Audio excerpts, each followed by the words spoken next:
Hello friends, आप देख रहे हैं एग्जाम पॉइंटर्स। तो फ्रेंड्स, बात करने वाले हैं इस वीडियो में आरएसएम एसएसबी एलडीसी रिजल्ट को लेकर। देखो फ्रेंड्स, मैंने बहुत सी वीडियो में एनालिसिस किया था। वहाँ पर देखिए बहुत परेशान से हैं कि मतलब देखिए बेसब्री से इंतजार है लोगों को एलडीसी के रिजल्ट को लेकर। ठीक है, कि कब रिजल्ट आएगा, कब तक इसका रिजल्ट डिक्लेयर हो जाएगा। ठीक है, तो हम बता देते हैं आपको इस वीडियो में कि कब तक आपका एलडीसी का रिजल्ट जो है वो डिक्लेयर हो जाएगा। उसके बाद आपकी टाइपिंग डेट कब तक हो जाएगी, यानी टाइपिंग आपकी कब तक होगी। ठीक है, अगर आप टाइपिंग में बैठते हैं तो आपकी टाइपिंग स्पीड क्या रहनी चाहिए। ठीक है, वो भी हम इस वीडियो में पूरा डिस्कस करने वाले हैं। ठीक है, तो हम बताने से पहले एक रिक्वेस्ट करेंगे, जिन्होंने अभी तक हमारा चैनल सब्सक्राइब नहीं किया है तो फ्रेंड्स एग्जाम पॉइंटर्स चैनल को सब्सक्राइब करने के साथ ही बेल आइकन को जरूर दबाएं, जिससे कि हमारी कोई लेटेस्ट वीडियो अपलोड होगी उसका नोटिफिकेशन आपको मिलेगा सबसे पहले वीडियो देखने के लिए।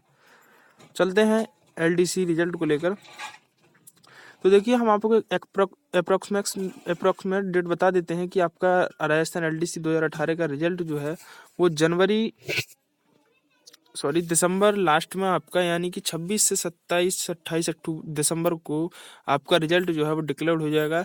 यानी कि आप कह सकते हैं कि आपका दिसंबर की लास्ट में आपका रिजल्ट जो है बिल्कुल एकदम डिक्लेयर हो जाएगा। देखिए, कोई टेंशन की बात नहीं, दिसंबर में इस साल यानी कि दिसंबर तक आपका रिजल्ट जो है दिसंबर में बिल्कुल एकदम डिक्लेयर हो जाएगा। ठीक है, इसी के साथ हम बात करें कि आपका टाइपिंग टेस्ट जो वो होगा वो जनवरी लास्ट वीक में हो जाएगा। ठीक है, यानी कि जब भी कोई एग्जाम होता है एलडीसी का तो उसका रिजल्ट टाइपिंग होती है वो 1 महीने बाद होती है। ठीक है, तो आप जनवरी की लास्ट में टाइपिंग हो सकती है 25-26 जनवरी 2019 को। उसके बाद हम बात करें कि टाइपिंग स्पीड क्या रहनी चाहिए। तो नॉर्मली तो सबकी रहती है 35-30 हफ्ते की। तो मैं कहूँगा कि इंग्लिश के लिए 45 वर्ड 45 वर्ड एंड हिंदी के लिए 40 वर्ड मिनिमम रखने चाहिए, जिससे आप टाइपिंग करें तो टाइपिंग में आप अच्छे से स्कोर कर पाएँ। ठीक है, तो 45 वर्ड इंग्लिश के और हिंदी के जो है 40 वर्ड रहने चाहिए। ठीक है, तो मुझे उम्मीद है आपको ये वीडियो पसंद आएगा और मैंने जो बताया वो समझ आ गया होगा।